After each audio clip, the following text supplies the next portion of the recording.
আজকে আমার সকালবেলা উঠার ব্লগ শেয়ার করতেছিলাম। টুকটাক ১১টা পর্যন্ত যা, যা কাজ করা হয়। যাই হোক আমি সকালে উঠে পড়লাম। উঠে তো দেখতেছি চারিদিকে অন্ধকার আর অন্ধকার। তো ভাবতেছি নামাজটা পড়ে ফেলবো, তাহাজ্জুদ নামাজ।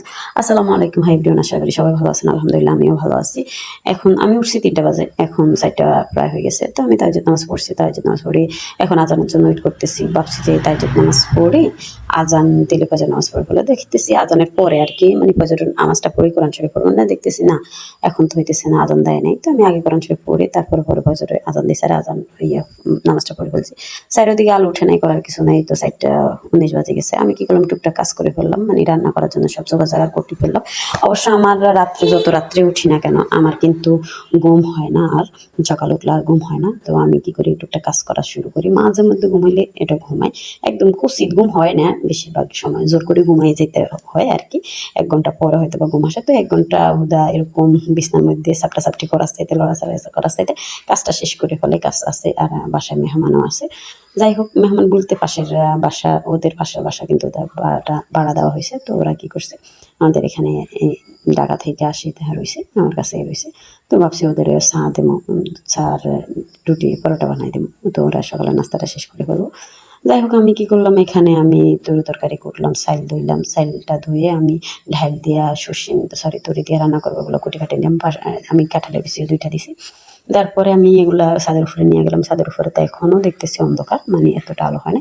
যাকে একটু একটু আলো হওয়ার পরে আমি কি করলাম, ছাদের উপরে উঠে গেলাম। উঠে আমি কিন্তু এখান দিয়ে মানে আটাটা গুলে রাখলাম। তো পরোটা একটু ভালো করে ফুলবো।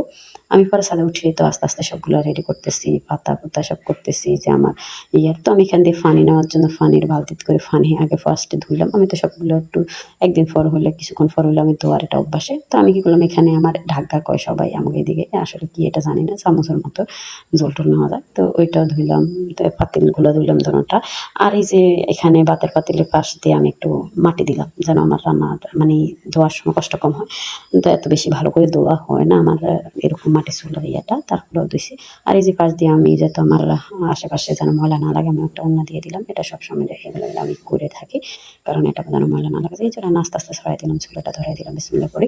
ছড়াই দিয়ে আস্তে আস্তে আমার রান্নাটা হয়ে গেল। ফার্স্টে ধরাইছি, তো মধ্যখান দিয়ে আবার একটু ইয়ে করলাম। তো এগুলো সবগুলো গোছাই গেছে, আবার নিচে নিয়ে গেলাম।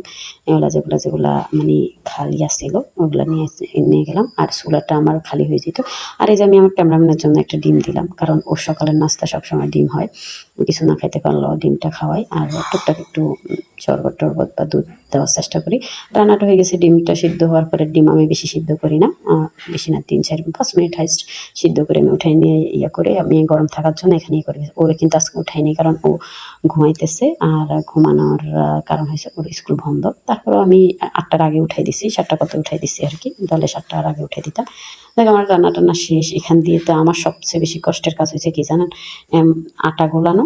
আর এই সে দুধ হোক চা হোক, মানে দুধ জাতীয় জিনিস হইলে আমার দুধ বলকাই পড়বে, ওটা আমার চোখের সামনে হলেও পড়বো। আমার এই যে দেখেন এই দুধটা পড়ে গেছে, কত কষ্টে দুধ আমি নিচ থেকে দুধ লইয়া করে নিচ্ছি। সেখানে চাটা আমি কষাই টসাই আমি নিচে নিয়ে যাব, তারপরে সবাই গরম করে ওরকম খাইবো। আমি চা পাতিটাও দিয়ে দিছি, চিনি আর দুধ আমি মিক্সার করে নিচ থেকে নিয়ে আসছি। চা পাতিটাও দিয়ে দিছি। চাটার কালার মশাটা সুন্দর হয়েছে, সবাইকে মজা হয়েছে খাওয়ার পরে। আসলে আমি দুধ চা বানাইতে আগে তো মানে দুধ চা পছন্দ করতাম না, এখন একটু একটু খাই, এই জন্য ইয়ে করি।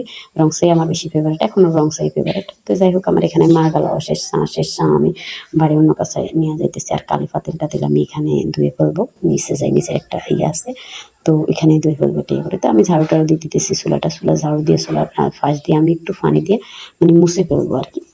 আমাকে ওইদিকে এটা বলে আর কি ফোঁস দেওয়া না কি বলে, আচ্ছা যাই হোক আমি সেভাবে জানি না। তো এই মাটির ইয়ার দিয়ে এটা একটু হোস দিতেছি, মানে দেখতে একটু সুন্দর দেখা যায়। মানে এটা যতই হোক আমার এখানে দুধ পড়ছে, হয়তো বা বাতের ইয়া পড়ছে, মা পড়ছে, এগুলো তো একটু থাকে না আর কি। দেখবেন যে আমি এই যে আমি নসনিগুলো ধুয়ে আনতেছি। আর আমার তো মানে হাত পাকা একটা লাগেই লাগে, কারণ হাত ফাঁকা ছাড়া আমার গলা ব্যথা করে। আর গলা ব্যথা যেদিন থেকে শুরু হয়েছে বেশি, তো ওই দিন থেকে আমার হাত ফাঁকা লাগে রান্না করার জন্য। তো এখন আমার ক্যামেরাম্যান মাঝে মধ্যে আমার রান্না করে হাত ফাঁকা দিয়ে বাতাস করে, আর নাহলে আমি করতে হয়। ও না থাকতে এই যে আমি এখানে ময়লা ছিল, মানে তরি তরকারি করছি যে ওইটার ময়লাটা ছিল, বা আবার চাপাতি ছিল। গাছের গোড়ার জন্য চাপাতি অনেক উপকার। তো আমি কি করলাম, এটা ইয়া করলাম, গাছের গোড়া নিচের গাছের গোড়াগুলা দিয়ে আসলাম। গাছগুলো মশলা বড়ই হয়েছে আগের চাইতে। মিষ্টি টিষ্টি তারও পুষ্টিকর হয়েছে। তো আমি ওটা এখান থেকে দিয়া আমি আস্তে আস্তে চলে আসলাম। এই যে আমাদের মানে ওইখানে দুইটি নিলাম। আর এই যে আমার আবার আরেকটা কাম বলাইছে, মানে আমাদের মেহমান ছিল যে ওর একটা বাচ্চা ছিল, ও ময়লা করে ফেলছে, ময়লা বলতে সিসি করে দিয়েছে। তো করার পর আমি ওগুলো আবার ধুইছি। আমার তো পাটি বিছাই, তো পাটিগুলো ধুইছি টুইছি ইয়ে করছি। আর ক্যামেরাম্যানটা তো এই যে দেখছেন ও ঘুমেছিল, আমি ওরে উঠানো শুরু করছি, ওর নাস্তার সময় গেছে, 8টার আগে উঠাইছি। তো উঠানোর পরে আমি একটা আম নিছি, আম নিয়ে ওরে বলতেছি সবসময় তো আম এভাবে খাস, আমি জুস বানাই দিই, মানে এক এক সময় এক এক রকম খাওয়া দেওয়ার চেষ্টা করি। আমগুলো অবশ্যই শেষ, আবার কিনতে হবে, বেশি দিন থাকে না, 1 সপ্তাহ হয় নাই। যাই হোক আলহামদুলিল্লাহ আমার মেয়ে আম খায়। তো আমি এটা কি করলাম, একটু ঘন হয়েছে, তো আমি এটা একটু পাতলা করে একটু চিনি, সামান্য চিনি আর লবণ দিয়ে দিছি, পাতলা করে দিছি। আর ও ডিম জন্য সিদ্ধ করি, ও তো ডিম একটা পুরো খাইতে পারে না, ও গরম জাতীয় জিনিস খাইতেই পারে না, পছন্দই করে না, যতই প্রিয় হোক না কেন গরম হলে খাইবে না। তো ডিম তো গরম গরম খাওয়াই ভালো।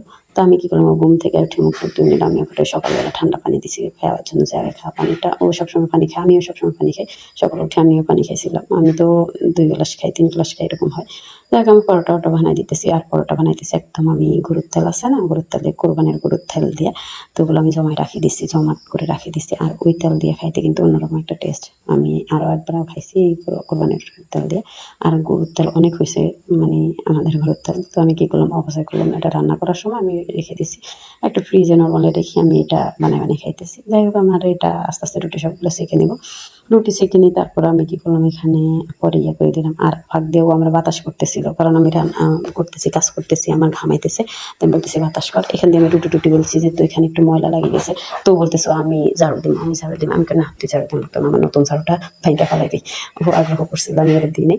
তো আমি ঝাড়ু দিয়ে দিছি, সামান্যটা এখানে ময়লাটা আমার পায়ে লাগবো, আমার এগুলো পছন্দ না, যে এই জন্য। তো আমি তেল দিয়ে দিছি, আমি সেখানে নেওয়ার পরে আস্তে আস্তে তেল দিয়ে আমি কী করলাম, ইয়েটা হয়ে গেছে। তো আমি ডিম দোনোটাই ওটা দিয়ে দিছি, খাওয়ার শেষ, মুখের মধ্যে কিছু আছে, আর ইয়েটাও দিয়ে দিছি, জুসটা দিয়ে দিছি।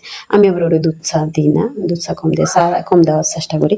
দুধ চা তো বেশি না, দুধ চা শরীরের জন্য এমনি ক্ষতিকর, আর এমনি তো চা দিই না। তো ওরে চা দিই না, আমরা চা আর পরোটা খাইলাম। আর সবাই সবার মতো যে যার মতো ব্যস্ত হয়ে গেল, আর মেহমানরাও চলে গেলো। আর আমার যে আমার রুটি টুটি ভালো করে আমার যেগুলো ছিল ওগুলো ধুয়ে নিলাম। আর আমি এখন ঘুমাবো। আমার সবগুলো করতে করতে 10টা বেজে গেছে, মানে ওদের বিদায় দিতে দিতে। কাজ তো 9টা বাজে শেষ হয়ে গেছে, সবগুলো রান্নাবান্না। বাট এখানে আমার 11টা বাজে, তাই 11টার পরে আমি আবার উঠে দুপুরবেলা অনেক কাজ আছে, ওটার ব্লগ আর করতে পারলাম না, ব্লগটা বড় হয়ে যেতেছে এই জন্যে। আর আমি ঘুমিয়ে গেলাম। আল্লাহ হাফিজ, সবাই ভালো থাকবেন, সুস্থ থাকবেন। ভিডিওটা ভালো লাগলে লাইক করুন, শেয়ার করতে ভুলবেন না, প্লিজ প্লিজ সাবস্ক্রাইব করবেন। আল্লাহ হাফিজ, টাটা।